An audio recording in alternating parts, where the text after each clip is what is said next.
All right, Jennifer Lopez was reportedly dumped Casper Smart after allegedly she caught him cheating. Let's hope that is not all true, but it does bring up that eternal question, why do men cheat? Or we should say, why do men or women cheat? Dr. Jenn Mann, psychotherapist and author of The Relationship Fix, is joining us. Do we say why do men cheat or why do men and women cheat? Well, you ask a great question, and there's a guy named M. Gary Newman who did the largest study of cheating men and cheating women, and I have to say, the overlap is pretty significant. There's not that much of a difference. Really? The differences of what makes people cheat is very subtle. The key thing for everyone to know, everyone out there and for us here, is really just that the number one reason, it's going to surprise you. It shocked me, which is why I started off my entire book talking about this study. The number one reason why people cheat, it's not sex. It's lack of a connection. Only 8% of people, and for women, I think it was 7%, for men, it was 8%, cheated purely for sex. Over 90% of the cheaters said the reason why they cheated was either a lack of emotional connection or a combination of lack of emotional and sexual connection. So connection is key with this stuff. So basically, you have to be careful with who you decide to. I think this is my theory. A lot of people decide to be with each other for reasons outside of love. And so maybe that is one of the contributing factors, you know, financial stability or whatever reason. Yeah, or loneliness or pressure from society to be with someone or from your family. But, you know, the key is really connection. Also, a lot of the time couples start out with a great connection, but over time, if we don't tend to the connection, it dissipates. And that becomes a huge problem. So what do you do if somebody's cheating? How do you get it back? Well, first of all, if they're cheating, you have a whole other issue that you have to address the cheating and make sure that the cheating stops. And you need to, I always say that everybody should get themselves into therapy when that happens, because the issues are so deep. It's not just the superficial, the cheating, but really the most important thing, what I always look at when someone has cheated, when someone has broken the trust in the relationship or even just harmed their partner in some way, I look for four things. I call it the 4 R's. The first is that they show remorse, that they show that they are truly sorry.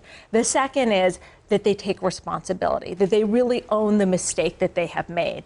The third is recognition. Too often when we harm our partner, we don't want to listen to their feelings. We get defensive, that person is really willing to hear you and hear the pain that you cause. And the last is remedy. What's the plan of action?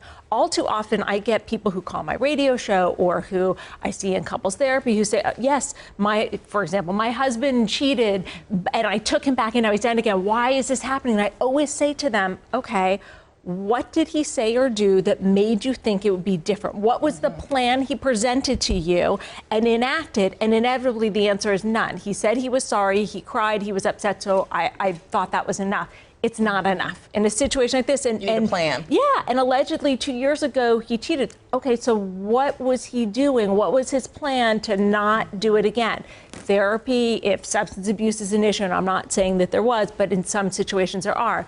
AA, making sure that you tend to the underlying issues is key.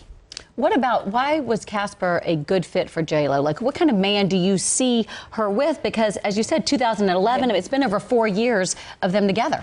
Look, I don't know that he was a good fit, you know, and not just because of the cheating issue, if that in fact did happen, but we're talking about a huge age disparity. We're talking about people who are of 2 different generations, who have 2 different frames of references, where the power disparity is What huge. about the power, is what I was asking about. Look, there's a huge power disparity, and regardless of gender, whether it is the woman with all the power or the man with all the power, we bring value to our relationship, and if we don't fill in that value gap in some way, that power remains too off balance, and typically there will be problems. Is it still, though, for a woman to be more powerful, does that add more tension? I think it does. I think it is more complicated, and I think it takes an enormously secure, mature man to handle that. I don't know a lot of 29-year-old men who have that kind of maturity, that kind of impulse control, because also when you date a celebrity, and, you know, he has his own celebrity in and of itself,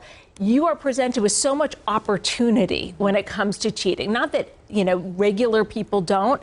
Look, you can cheat. There's Facebook. There's, you know, Instagram. You can do all that. But when you have girls throwing themselves at you and he's around dancers all the time, there's a lot of opportunity. Speaking of social media and opportunity, it seems like cheating has definitely been spotlighted a little bit more now that we have social media, people posting it on Facebook and Instagram, people finding out their spouses are cheating on Twitter.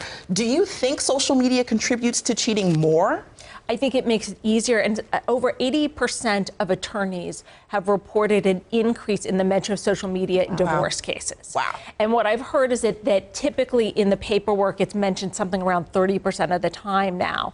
It is a huge issue. And it's not just because it gives opportunity for cheating, but because it gives the opportunity for poor boundaries. It gives the opportunity to connect with your boyfriend from high school and to forget to tell your husband. It gives you the opportunity to look for validation places you shouldn't be looking for validation. Dr. Jenn, you've done it again. By the way, your book signing, you're going to be at all these great places. We'll put it up on our website. Do you want to tell us where you're going to be? That sounds great. October 30th, Elisa Michelle in Studio City. November 1st, Pump Station, Santa Monica. November 4th, Barnes & Noble, Thousand Oaks. And November 5th, Book Soup. And you can find it all on my social media at Dr. Jenn Mann. Stay out of the DMs, you guys. No DMs. She signed my book. Dr. Jenn's book, The Relationship Fix, is available now. Good job.